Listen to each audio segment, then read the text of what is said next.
Before we begin, pause with me for a moment. If stories about love that isn't simple, marriages that look perfect but feel hollow, desire that arrives quietly instead of violently, if stories about emotional lines that blur before anyone notices move something inside you, then take 2 seconds right now. Subscribe to this channel. Not because it helps an algorithm, not because it's a trend, but because these stories, the honest ones, deserve a place to exist. This isn't background noise. This isn't something you half listen to while scrolling. Every pause means something. Every silence is intentional. Every choice has weight. Stay with me until the end. Because what I'm about to tell you isn't dramatic in the way movies are dramatic. It's quieter than that. And quiet things are often the most dangerous. My name is Ava Rowan. I'm 30 years old. And this is the story of how I almost dismantled the life I built with careful hands. And how in doing so, I was forced to confront the parts of myself I had buried under responsibility. For most of my 20s, I believed life was architecture. You plan it. You measure it. You build it carefully. Love the right man. Marry at the right time. Buy the right house. Host the right dinners. Smile in the right photos. Happiness, I thought, was something assembled. Like furniture. It comes with instructions. If you follow them carefully, nothing wobbles. And for a long time, nothing did. I married Ethan Hale. The boy who once held my hand across a scratched wooden library table during finals week. The man who memorized my coffee order before I did. The kind of man who would rather over-prepare than disappoint. Ethan was stability in human form. Parents loved him. Professors trusted him. Employers promoted him. He had 5-year plans for everything. Retirement projections before we even turned 25. Color-coded spreadsheets for bills, investments, vacations, even holiday gifts. He believed love meant protection. He believed love meant planning. And in many ways he wasn't wrong. We built a house together in a quiet neighborhood where lawns were trimmed with military precision and porch lights flickered on at exactly the same hour each evening. Neutral walls. Soft amber lighting. Matching towels folded perfectly. A calendar in the kitchen with tidy handwriting. From the outside, we were enviable. Solid. People called us. Grounded. Mature. We were the couple others pointed to and said, "That's what grown-up love looks like." And maybe it was. But there's something about a life that never shakes. At first it feels safe. Eventually, it feels still. And stillness can become something else if you're not careful. It can become quiet suffocation. I can't tell you the exact day it shifted. There was no explosion. No vitrail. No screaming match that shattered plates across tile. It was slower than that. It was evenings where Ethan's laptop glow replaced eye contact. It was conversations reduced to logistics. Did you pay the insurance? What time is your appointment? Can you schedule the plumber? We became efficient. We became organized. We became functional. But we stopped being curious. We stopped asking, "What scares you lately? What are you dreaming about? Are you happy?" We shared a bed, but not always a world. And I told myself this is adulthood. Butterflies fade. Excitement settles. Passion matures into routine. That's what people say, right? Real love is calm. Real love is steady. Real love isn't chaos.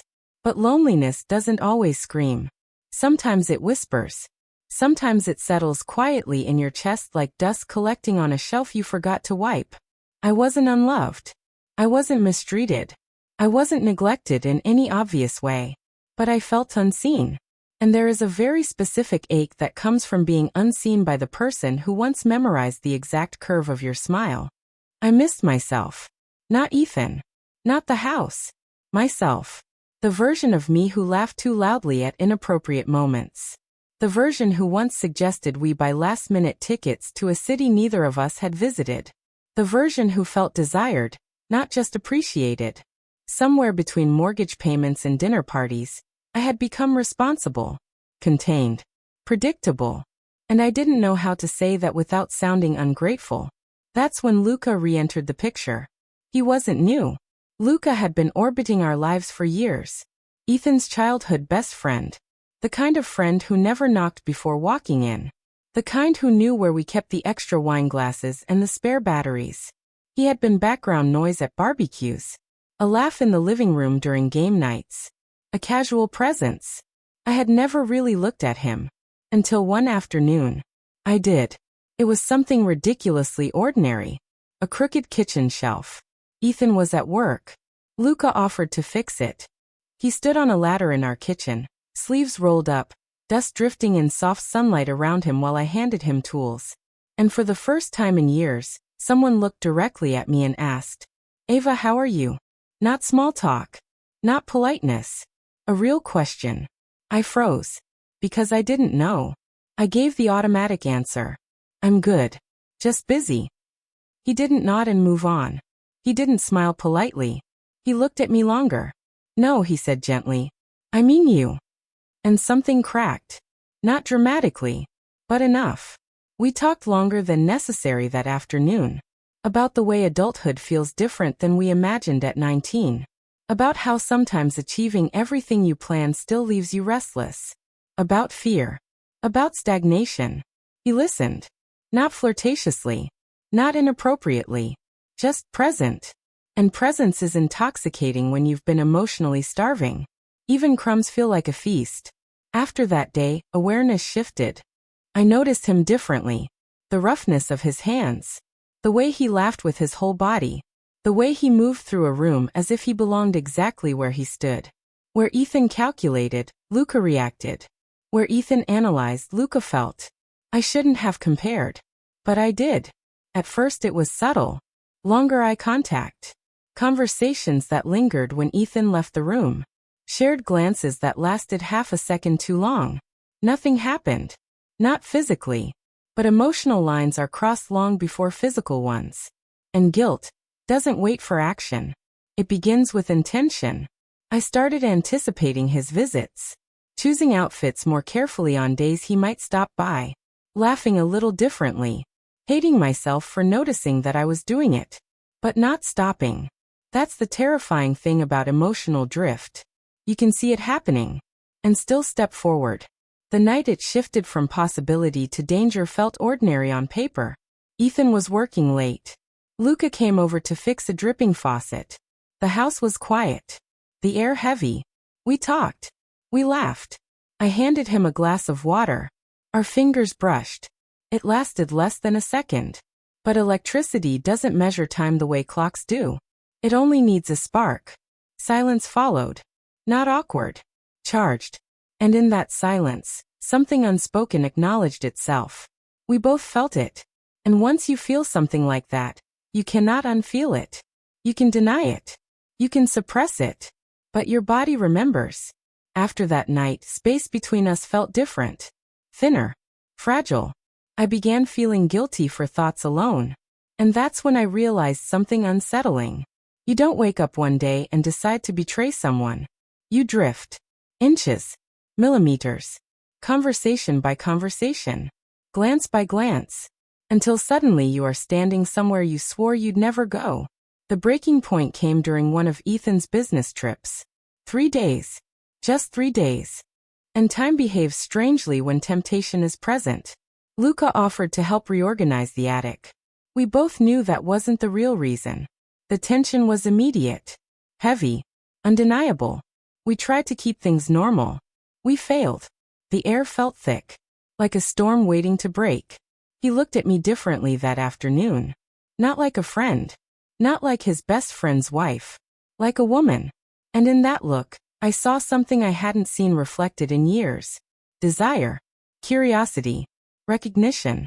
I should have stepped back. I didn't. I leaned in. The first kiss was hesitant. Soft. Almost questioning. As if we were both silently asking the other to stop it. Neither of us did. And in that moment, the life I built with careful hands, tilted. One evening, Ethan sat across from me at the kitchen table, the same table where we had once planned our future in bullet points and timelines. He wasn't angry. He wasn't suspicious. He just looked tired. "Are you happy?" he asked. The question landed like a stone dropped in still water. I could have lied. I almost did. But something inside me, something exhausted from carrying two realities, Refused. I don't know, I said. And that was the beginning of the end. Not because he knew about Luca, but because for the first time, I admitted that something between us had gone silent. Ethan didn't yell. He didn't accuse. He just nodded slowly, like a man realizing a structure he built carefully might not be standing as strong as he believed. Over the next week, the distance between us became visible. Not dramatic. Just undeniable. He started watching me differently. Not with suspicion. With concern. And concern is harder to face than anger. Luca, meanwhile, wanted clarity. We can't stay in the middle forever, he said one night.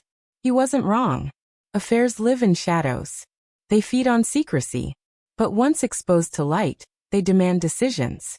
And I wasn't ready to choose. Because choosing meant losing.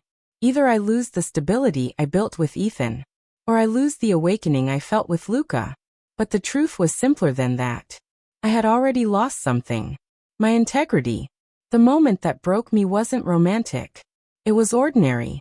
Ethan fell asleep on the couch one night while waiting for me to finish a late work call. He looked peaceful, trusting, and I realized I had turned the man who once felt like home into someone I was quietly betraying in his own living room. The guilt stopped being abstract. It became physical, heavy in my chest, impossible to ignore.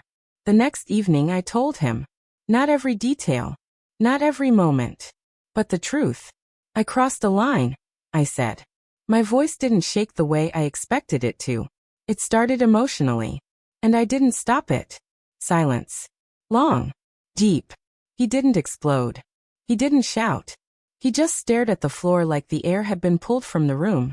With him, he asked quietly. I nodded. The devastation on his face was quieter than rage would have been. And far worse. This changes everything, he said. And he was right. He moved out temporarily. Not dramatically. Not angrily. Just steadily. Like a man carrying something fragile that had already cracked. The weeks that followed were heavy. Therapy sessions. Long conversations. Brutal honesty. For the first time in years, Ethan and I talked about things we had buried. About routine replacing connection. About how we stopped being curious about each other.